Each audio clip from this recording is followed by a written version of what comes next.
ভাস্কর গুপ্তকে সরিয়ে দিলেন রাজ্যপাল। ভাস্কর গুপ্তকে যাদবপুরের উপাচার্য পদ থেকে অব্যাহতি, অস্থায়ী উপাচার্যের দায়িত্বে ছিলেন ভাস্কর গুপ্ত। ভাস্কর গুপ্তকে সরালেন রাজ্যপাল সিভি আনন্দ বোস।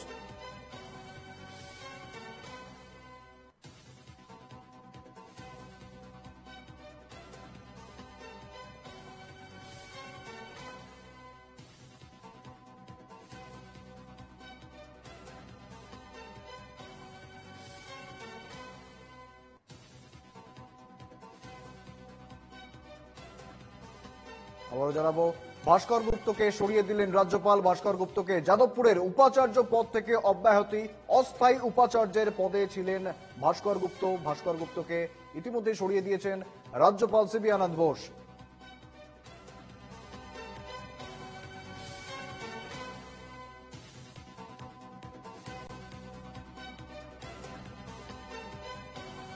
সঙ্গে রয়েছেন প্রতিনিধি বিউ সরকার। বিউ, ভাস্কর গুপ্তের অবসরের আগেই তাকে অব্যাহতি দেওয়া হলো, কি বলবে?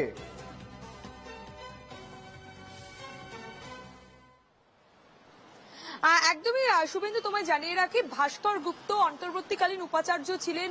গত 2024 সালেই তাকে এই যাদবপুর বিশ্ববিদ্যালয়ে নিয়ে আসা হয়েছিল। আর মাত্র তার 3 দিন অবসর হওয়ার তার 3 দিন সময় ছিল এবং তারই মধ্যে তাকে পরিবর্তন করে দেওয়া হলো। এবং আমি তোমায় যেটা জানিয়ে রাখি যে কিছুদিন আগেই আমরা দেখেছি যাদবপুর বিশ্ববিদ্যালয়ে ওয়েব কুপার যখন বৈঠক হয়, সেই বৈঠকে উপস্থিত ছিলেন উপাচার্য ভাস্কর গুপ্ত এবং সেখানে শিক্ষামন্ত্রী তিনিও গিয়েছিলেন। এবং সেই বৈঠকের সময়ই তিনি, শিক্ষামন্ত্রী যখন বেরিয়ে আসছিলেন, রীতিমতো উত্তপ্ত পরিস্থিতি হয়ে উঠেছিল যাদবপুর বিশ্ববিদ্যালয়ে।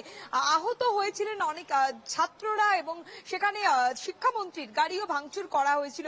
এবং যাদবপুর বিশ্ববিদ্যালয়ের অন্তর্বর্তীকালীন যিনি উপাচার্য ভাস্কর গুপ্ত, তাকেও বেশ কিছু শর্ত দেওয়া হয়েছিল ছাত্রদের তরফ থেকে যে তারপরেই তিনি যাতে বিশ্ববিদ্যালয়ে আসেন। কিন্তু তিনি শারীরিকভাবে অসুস্থ হয়ে যাওয়ায় তিনিও হাসপাতালে ভর্তি হন, তিনিও আসেননি। ফলে একটা যে বিশ্ববিদ্যালয়ে বলা যেতে পারে একটা অচলাবস্থা তৈরি হয়েছিল। এবং এই যে শিক্ষামন্ত্রী ব্রাত্য বসু, তিনিও যেটা বলছে যে এইভাবে হঠাৎ করে সরিয়ে দেওয়া হলো, কোনো উপাচার্যকে এখনো পর্যন্ত যে স্থায়ী উপাচার্য সেটাও আনা হলো না, ফলে আরো অচলাবস্থা তৈরি হবে বলেই মনে করা হচ্ছে, এমনটাই মনে করছেন শিক্ষামন্ত্রী।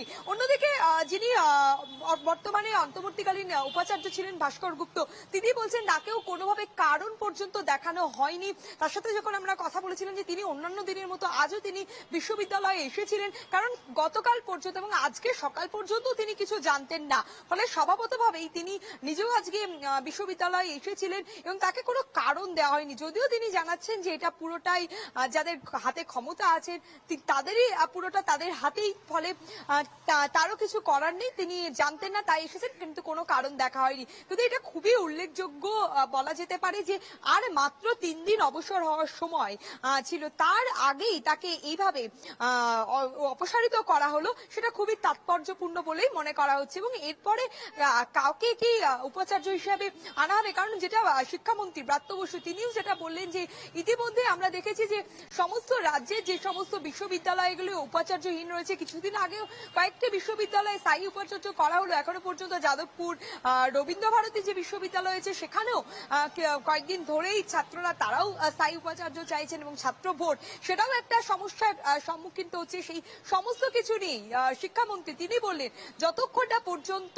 স্থায়ী উপাচার্য না আসবে সমস্ত কলেজ বিশ্ববিদ্যালয়গুলিতে একটা অস্থায়ী অচলাবস্থা তৈরি হবে। এবং মুখ্যমন্ত্রী ইতিমধ্যেই তিনি 3টি উপাচার্য, তিনি 3 জনের নাম দিয়েছেন, কিন্তু সেগুলো থেকেও একজনের করা উচিত, না হলে এই যে বিশ্ববিদ্যালয় সেগুলো তো পঠন পাঠনের একটা সমস্যা হয়ে দাঁড়াবেই।